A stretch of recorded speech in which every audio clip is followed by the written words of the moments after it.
This is going to be my 2022 tier list.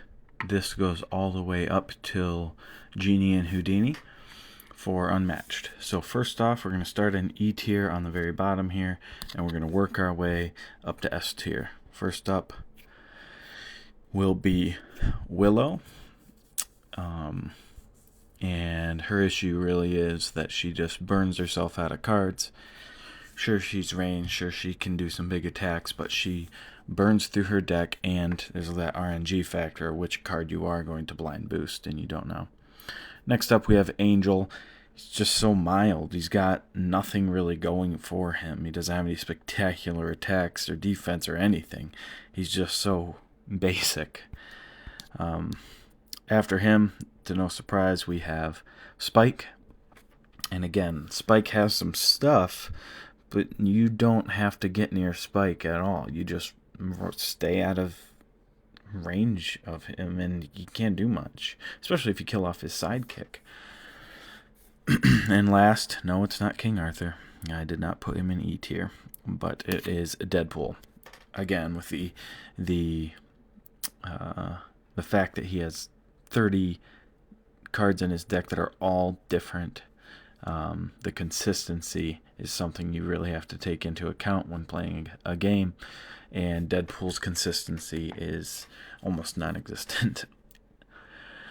Okay, we're going to move up to D tier, and in D tier, we are going to have leading D tier, Buffy.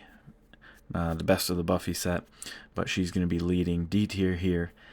And she just has some things she can do and some matchups she can win, but she's kind of on the lower average side, so here she is. Following her is Bloody Mary, but the thing with Bloody Mary is she can be pretty explosive, and he's even good into some A tier characters, but to get around sidekicks and a slew of fighters just to get to the main hero and deal damage with your third attacks and those big attacks that she has is difficult. And once you do get in there, people are usually waiting with feints if the deck has feints. Following Mary, we have Bullseye. Bullseye, his issue is being a solo fighter with only 2 feints and low defense values. If you aggro him, you can usually out aggro him with characters, even like Wukong can out aggro Bullseye, and Wukong is not. He's typically a defensive character, but there are characters that just out aggro him, like Mary wins into Bullseye, I think, as well. So for that reason, there he is, and sorry if I step on anyone's toes who really liked him. Next up, we're going to have Ghost Rider. And Ghost Rider is he's got some stuff, but since his kind of nerf clarification ruling, he is now a little bit lower. He used to be a lot more oppressive, and he can deal with some multi-sidekick heroes a lot better than some other characters in Unmatched, but as a whole, he's here stuck in D tier. Next up, we're going to have Raptors, and the reason I put Raptors so low isn't because they're not strong, because they are. They have a ton of attacks, and they're all pretty good. And they do the gain action things like running around with 7 health Bruce Lee's. It's kind of crazy. And even some 5 values in there. But the thing is, again, consistency. It's pretty important to me when I play, when I'm considering what characters are the best. Consistency and the fact that Raptors have not that many defenses really brings that down for me. Next up, we're going to have Arthur. He's not as bad as people say. And I'll say that again and again. I mean, he is a bad character, but I think he's just become a meme, and he was one of the worst characters to begin with, so that now we just assume he's the worst. But he actually can do pretty well into some of these other characters above him. He has a very high learning curve, one of the highest in the games, in my opinion, to play and play well. And for that reason, I'm going to put him in D tier. There are some crazy things you still can do with Arthur. His trouble is, though, not having a big enough hand. And that's where he's at right now. After him, going to be Invisible Man. And Invisible Man is here because he's strictly defensive. He's trying to exhaust you. He's trying to do a little chip damage. And you have to really think when you play him. He's a difficult character to navigate as well. And on top of that, he's not that strong. He's a solo fighter. And for that reason, here he is in D tier. And last is Jekyll and Hyde. That split personality, only being able to use certain cards at certain times. And that people usually know when Forever Hyde is coming and are able to feint it. And sure, you can bait and stuff, but typically you're not going to want to bait because you only have so many chances to get in there and do the big damage. And he self-damages himself if he's maneuvering. If people are smart about positioning, it's going to be really tricky for Jekyll and Hyde to get around even one sidekick to the hero to do that, to do what he needs to do. Next up, we are going to have C tier. Harry Houdini in C tier. Now he's got those. There's so many different things you can do with him. He can be played a few different ways. He's good at attack. He's good at just running away and doing his boost effects instead. But the fact that he can take those cards back into his hand if they don't get feinted with his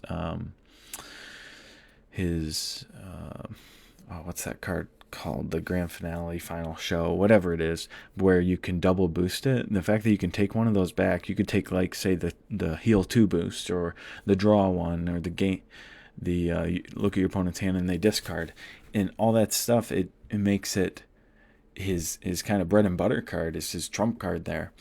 And so Harry Houdini, C tier, possibly could climb into A tier. Let's see what people can do with him in the future going forward. Shortly following him is Genie. Now, Genie can do some nasty things. He's explosive. Once he gets those 3 wishes, and by the way, he depends on those 3 wish cards. If he's not using those, he will not win because everything else is just average in his deck.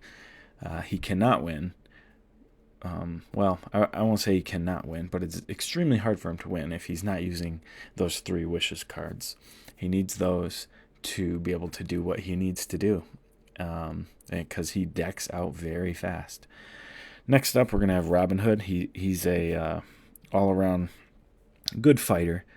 He can hide behind his outlaws. He's got that cancel attacks that the outlaws do, and he has great drawing power. You got to be careful about that and not overdrawing and exhausting yourself. But the fact that he can shoot and jump back is great. Or in some cases, stay in your zone and just pressure you while he has a huge hand of cards and you're dwindling, which is an alternate way to play Robin Hood.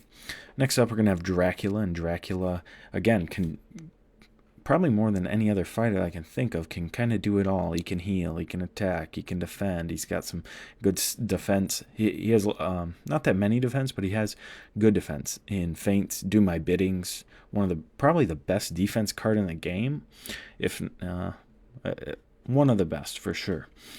And so the fact that he's got the sisters that can do move characters and auto damage them, and the Dracula, you don't want to end your turn next to him, it just makes him a good melee fighter. And here in D tier, let me go ahead and put his card up here. I forgot. So Dracula. Next up, we're gonna have Alice from Wonderland, and as Alice, you want to stay big most of the time. You do want to go defensive sometimes, but as a general rule, you want to stay big. Alice is a great fighter, and people and her sidekick, the Jabberwock, is also great because the Jabberwock can. People often feel like they need to kill the Jabberwock off, which is kind of true because the Jabberwock has some nasty things.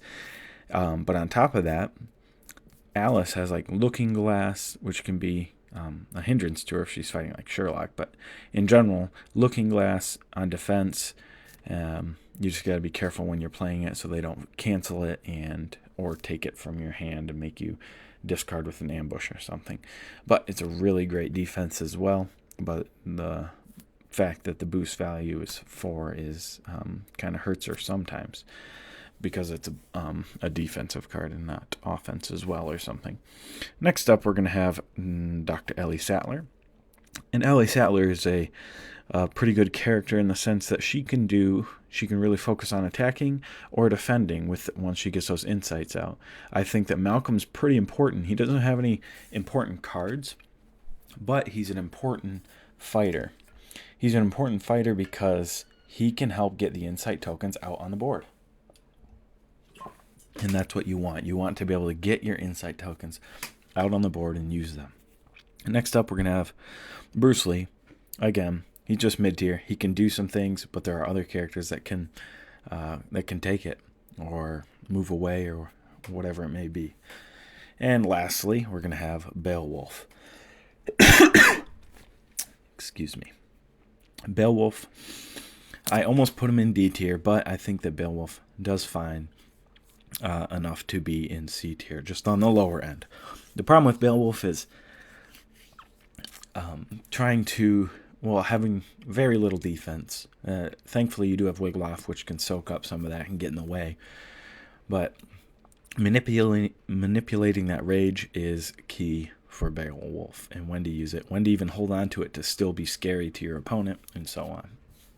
So that's Beowulf, and he's going to end C tier. Next, we're going to go right into A tier. We're going to start right off the bat with Little Red Riding Hood. And Little Red Riding Hood, the thing is, she's pretty predictable, and that's her biggest weakness. But the thing is, even if she's predictable, you're still there are still some things where she can shake it up. She can throw out the wilds or different cards that have that don't even need to match up the symbol. Now, it is beneficial, obviously, to match up the symbol, and usually you can if you're just thinking and playing through. And even if your opponent knows, okay, they can play this, it's still a looming threat for them and prevents them from doing certain things sometimes. So Little Red is good. There's no character that's particularly really good into Little Red. She does fine even into some of the S tiers. So that is why Little Red is on top in the A tier. Next up, we are going to have Bigfoot. And Bigfoot is, I don't need to say too much about him. He's pretty self-explanatory. There are a few characters that can beat him, sure. Like Sun Wukong beats Bigfoot pretty hard, but Bigfoot is just a solid fighter. He's got 6 values. He's got the Jackalope that does stuff that can use a lot of his cards that deals 6 auto damage. Like Bigfoot already needed that. So Bigfoot, I don't need to say much about him. Next up is Yanenga. I think Yanenga's good because, I put her below Bigfoot and Red because, and especially Bigfoot, because Yanenga does have bad matchups, such as Sinbad, such as even Bloody Mary down in D tier can hold her own against Yanenga because Yanenga doesn't have feints.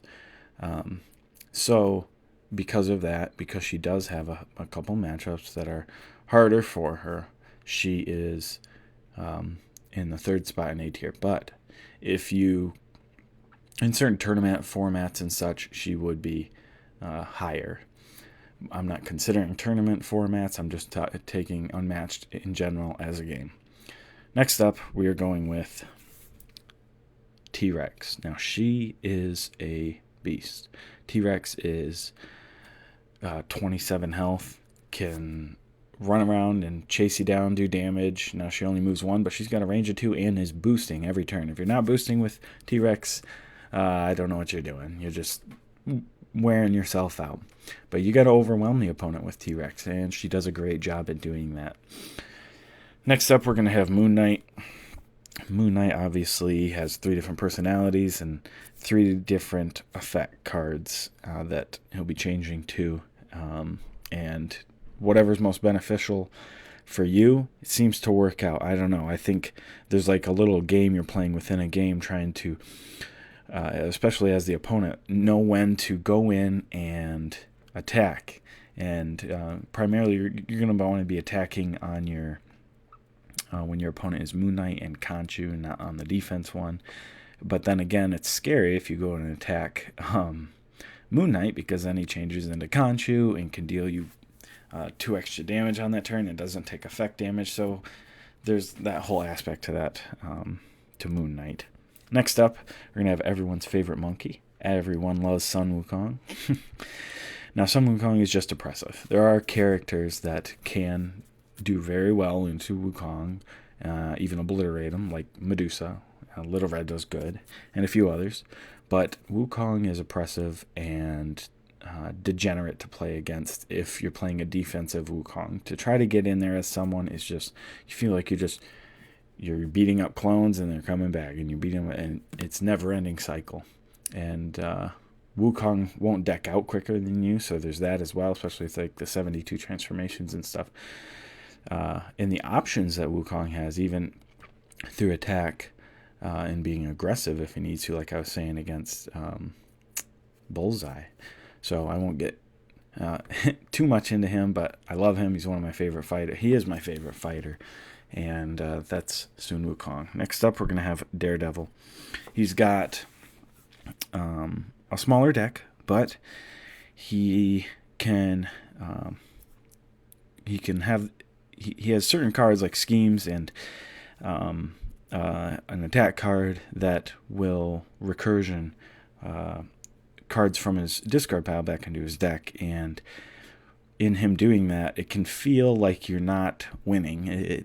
At first, it could feel like you're winning, but then as he's healing, as he's taking his cards back, it can just feel like you're not getting anywhere. So there he is in A tier. I don't play him that much, but I have played against him quite a bit. Next up is Luke Cage. Luke Cage is extremely good because Luke Cage just doesn't take...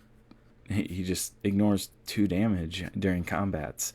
And characters like Robin Hood don't even really stand a chance against Luke Cage. Robin Hood can't put out the damage to deal with Luke Cage. Luke Cage has Trash Talk, which is extremely good. It's just crazy the things that Luke Cage has. His ranged sidekick Misty has really good cards. Luke and Misty both have high value attack cards. So that is why Luke is up there. Next up, we're going to have Robert Muldoon. And Muldoon is up here because Muldoon is another defensive type character. Can hide behind them traps and shoot at characters. His engine workers, they're never ending. They just keep coming back. And you kill them all, they'll come back. You kill them all, they'll come back. And that can feel bad. So you got to somehow find a way to get in and get to Muldoon, because he does not have that many defenses. And even though he is a defensive character, he's hiding behind his traps and his workers. Next up, we're going to have Achilles. I really like Achilles and how he plays. Once Patroclus dies, you discard 2 cards, and then you're just a raging monster. And you have the highest attacks over and over, and you get to draw cards for those attacks, and you just nonstop pounding. It's great. Now, with killing Patroclus, you don't want to... It depends on the matchup. There's different matchups to where you do want him to die a little bit sooner or a little bit later. There has to be, in most matchups, a happy medium somewhere where Patroclus is pulling his weight and doing some damage before he dies. Waiting a while so that you don't deck out faster than the opponent. Next up, we are going to have Sinbad the Sailor and his worthless sidekick, the Porter. I'm just kidding. He's a good meat shield. But he is really good into, like I said, Yanenga, and just being able to move around the board so quickly and build up your voyages, which build up your attacks, can feel so good, but it can feel so bad when they get feinted, and when you finally do get in and they get feinted. So Sinbad, a solid character for sure. So up in A tier, and that's where I have him. And then we have our top three. I'm just going to throw them all out and talk about them in order. So we have Medusa. I don't need to say much about her. She is obviously one of the best characters in the game. She dominates her zones. She discards like crazy the opponent's cards. She is simple to use. She can deal crazy amounts of damage with her boosts, with her all sorts of things. I mean, and she's got the harpies that can put in some work too at the beginning of the game, depending on the matchup. But yeah, Medusa just really doesn't have a bad matchup, and that's what makes her so good. She just doesn't have a bad matchup. And then next up we got Sherlock, and I put Sherlock at number 2, and he could be all three of these. I could see arguing for them being in the number 1 spot. But with Sherlock just running away, scheming, it just can feel bad. Now there are some characters that might be able to hold their own better against him, but as a general rule, he's going to dominate the match. Yeah, I don't need to say much about Sherlock. We know it's Sherlock. And next up is Elektra.